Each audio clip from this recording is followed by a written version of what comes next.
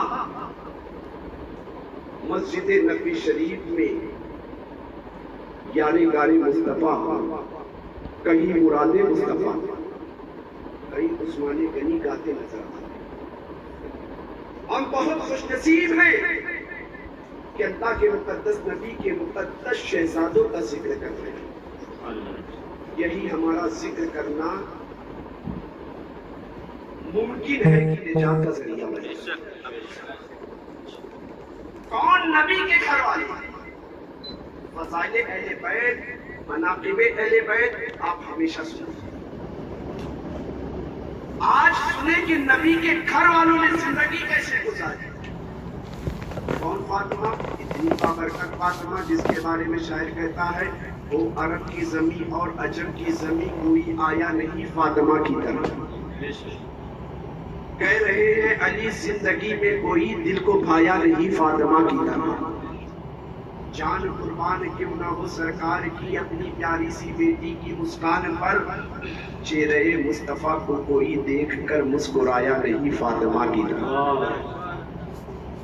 وہ فاطمہ جن کی ابھی دنیا میں تشریف آوری نہیں ہوئی ہے, جن کی دعا پر جنت سے کھانا نہیں آیا ہے, جن کی دعا پر ننھے شہزادوں کے لیے جنت سے جوڑا لے کر جبریل نہیں آئے ہیں. ابھی فاطمہ کی ولادت کا وقت قریب آیا ہے.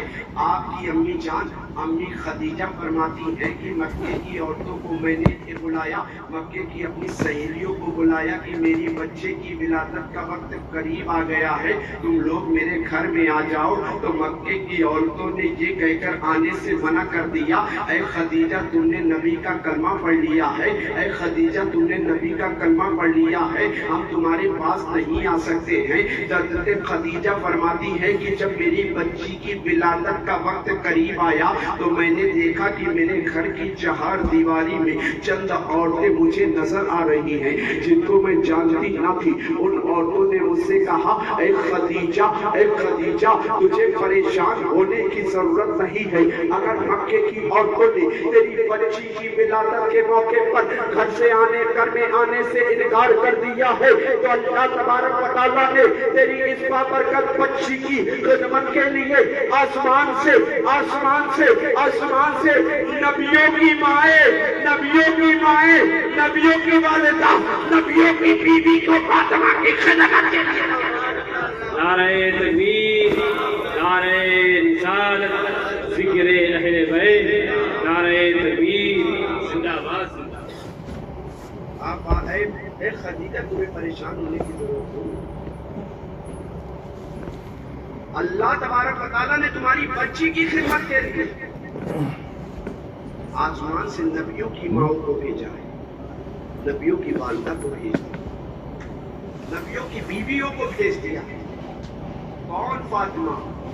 جن کی آپ زندگی کا فرق اٹھا کر دیکھیں کہ جن سے مصطفیٰ جان رحمت کو اتنی محبت ہے کہ فاطمہ کی جب ولادت باسعادت ہوئی ہے, مصطفیٰ جان رحمت اپنے گھر جب بھی تشریف لایا کرتے تھے اپنی پیاری بیٹی فاطمہ کی پیشانی کو چوما کرتے تھے, فاطمہ کی پیشانی کو چوما کرتے تھے. اور فاطمہ نے بھی نبی سے محبت کا ایسا حق ادا کیا ہے. ایک مرتبہ حضرت خاتون حضرت فاطمہ تو زہرا مکہ کی گلیوں سے گزر رہی تھی. ابو جہل اپنے تمام تر شاگردوں کو لے کر مصطفیٰ کے خلاف سازشوں کا جال بن رہا تھا. حضرت فاطمہ راستے سے گزرتی ہیں دیکھا ابو جہل نے تو حضرت فاطمہ پر طنز کسنے لگا. مصطفیٰ جان رحمت کو برا بھلا کہنے لگا. صاحب یاد رکھو، ایک بات یاد رکھو کہ بیٹیاں اللہ تبارک و تعالیٰ کی بہت بڑی نعمت ہوا کرتی ہے. بیٹیوں سے کبھی مایوس نہ ہوا کرو. بچیوں کی ولادت کے موقع پر غمزدگی کا اظہار نہ کیا کرو. اپنے چہرے کو مایوس نہ کیا کرو. بیٹیاں اللہ کی اتنی بڑی نعمت ہوا کرتی ہے. بات کی ہر پریشانیوں کو بیٹیاں ہی سمجھا کرتی ہے. بات کے ہر درد کو بیٹیاں ہی سمجھا کرتی ہے. مصطفیٰ جان رحمت کی پیاری بیٹی حضرت فاطمہ نے جیسے ہی مکہ میں ابو جہل نے مصطفیٰ جان رحمت پر طنز کرنا شروع کیا ہے کہ مصطفیٰ جان رحمت کو برا بھلا کہا ہے. حضرت فاطمہ تو زہرا کی زندگی 5 سال کی ہے. آپ قریب ہو گئی اور کہنے لگی اے ابو جہل سن، تو جھوٹا ہے، تیرے تمام تر شاگرد جھوٹے، میرا باپ سچا ہے. ابو جہل نے جیسے ہی اتنا دیکھا حضرت خاتون جنت کو قریب بلایا، تب چہرے پر 3 تماچا لگا. حضرت فاطمہ الزہرا روتے ہوئے گھر گئی. مصطفیٰ جان رحمت نے اپنی بیٹی کو روتے ہوئے دیکھا تو مصطفیٰ نے ارشاد فرمایا اے میری بیٹی فاطمہ یہ تو بتا تو رو کیوں رہی ہے. مصطفیٰ جان رحمت کی بارگاہ میں خاتون قیامت عرض کرتی ہیں کہ بابا جان میں راستے سے آ رہی تھی، ابو جہل آپ کی شان میں گستاخیاں کر رہا تھا تو میں نے اس کے منہ پر کہہ دیا کہ تو جھوٹا ہے، تیرے تمام تر چیلے چپاٹے جھوٹے ہیں، تیرے تمام تر شاگرد جھوٹے ہیں. تو اس نے مجھے بلا کر قریب 3 تماچا لگا دیا. اللہ اللہ جیسے ہی اتنا فاطمہ کا کہنا تھا مصطفیٰ جان رحمت کے چہرے پر جلال آ جاتا ہے. وہ مصطفیٰ جو پتھر کھاتے رہے پھر بھی دعائیں دیتے رہے، وہ مصطفیٰ جس میں ادھر پر بوجھری جیسی نجاست رکھی گئی مصطفیٰ برداشت کرتے رہے. جب بیٹی کو مار کھاتے ہوئے سنا ہے، بیٹی کی زبان سے مار کے الفاظ سنے ہیں، جب مصطفیٰ کے چہرے کا رنگ بدل گیا مصطفیٰ نے ارشاد فرمایا اے بیٹی جا. میرے چچا ابو سفیان کو بلا کر ابو سفیان آئے، ابھی تک ایمان نہیں لائے تھے. ابو سفیان سے مصطفیٰ نے ارشاد فرمایا کہ ابو جہل سے کہو کہ میری بیٹی فاطمہ سے معافی مانگے، ورنہ آج محمد ہاتھ اٹھا کر دعا کرے گا تو روئے زمین پر قیامت تک کوئی ایسا کافر بچہ ہی نہ رہے گا جو میری شان میں گستاخی کرے. ابو سفیان حضرت فاطمہ کو اٹھاتے اپنی گود میں اٹھانے کے بعد ابو جہل کے گھر گئے. ابو جہل کے گھر کا دروازہ کھٹکھٹایا ہے. ابو جہل نے دیکھا ہے. حضرت ابو سفیان سے کہنے لگا کیا یہ بتاؤ کہ تم میرے گھر کیوں آئے ہو؟ تو حضرت ابو سفیان نے کہا تھا اے ابو جہل تو یہ نہیں جانتا سالم، یہ تو عرب کے دستور کے خلاف ہے کہ بچیوں کے اوپر ہاتھ اٹھایا جائے. حضرت فاطمہ الزہرا کے ہاتھ کو پکڑا ہے. ابو سفیان نے کہا بیٹی، ابو جہل کو تماچا لگا. اب فاطمہ کا کردار حضرت خاتون جنت کہتی ہیں کہ چچا جان مجھے میرے باپ نے بدلہ نہیں لینا سکھایا بلکہ معاف کرنا سکھایا. یہ فاطمہ کا کردار ہے. فاطمہ کے بابا کا یہ کردار ہے. آج جب خاتون جنت سے محبت کیا کرتے ہیں، ان کی غلامی کا دعویٰ کیا کرتے ہیں، تو ذرا اپنے گریبان میں جھانک کر دیکھیں کہ آج ہم بات پر کہیں باپ سے لڑ جایا کرتے ہیں، کہیں بہنوں سے لڑ جایا کرتے ہیں، کہیں بھائیوں سے لڑ جایا کرتے ہیں. بات کچھ نہیں ہوتی ہے، چند غلط فہمی کی بنیاد پر ہم لڑائی لے رہے ہیں. اور لڑائی لینے کی ایسی وجہ گھر میں ایک وجہ پیدا ہوئی، پورا گھر جنت کا گہوارہ بننے کے بجائے جہنم کا گڑھا بنتا ہوا نظر. خاتون قیامت کہتی چچا میرے پاپا نے مجھے معاف کرنا سکھایا ہے. ابو سفیان کہتے بیٹی میرا کلیجہ اس وقت تک ٹھنڈا نہیں ہوگا جب تک تو ابو جہل کو تماچا نہ لگا. ابو سفیان نے حضرت فاطمہ کے ہاتھ کو اٹھایا، ابو جہل کو دو چار تماچا لگا کر واپس آئے. واپس جب حضرت ابو سفیان آ رہے تھے تو بیٹی کو مسکراتے ہوئے مصطفیٰ نے دیکھا. بیٹی سے مصطفیٰ ارشاد فرمانے لگے، بیٹی یہ تو بتا کیا ہوا؟ کہا کہ چچا مجھے ابو جہل کے گھر لے گئے تھے، مجھ سے کہہ رہے تھے بیٹی ابو سفیان مجھ سے کہہ رہے تھے بیٹی ابو جہل کو تماچا لگا، تو میں نے منع کر دیا. تو چچا نے کہا کہ میرے دل کو چین اسی وقت ملے گا، مجھے سکون اسی وقت ملے گا، مجھے سکون کی دولت اسی وقت میسر آ پائے گی جب تو اپنے ہاتھ سے ابو جہل کو تماچا لگائے گی. اللہ اکبر. ابو سفیان مصطفیٰ کے پہلے وہ دشمن تھے جو ابو جہل کے ساتھ سازشوں کے جال بنا کرتے تھے. مصطفیٰ نے خوش ہو کر ہاتھ اٹھایا ہے، رب کی بارگاہ میں دعا کی ہے، اے اللہ اے اللہ اے اللہ، ابو سفیان کو اس وقت تک موت نہ دینا جب تک ابو سفیان کو میرے دامن میں جگہ نہ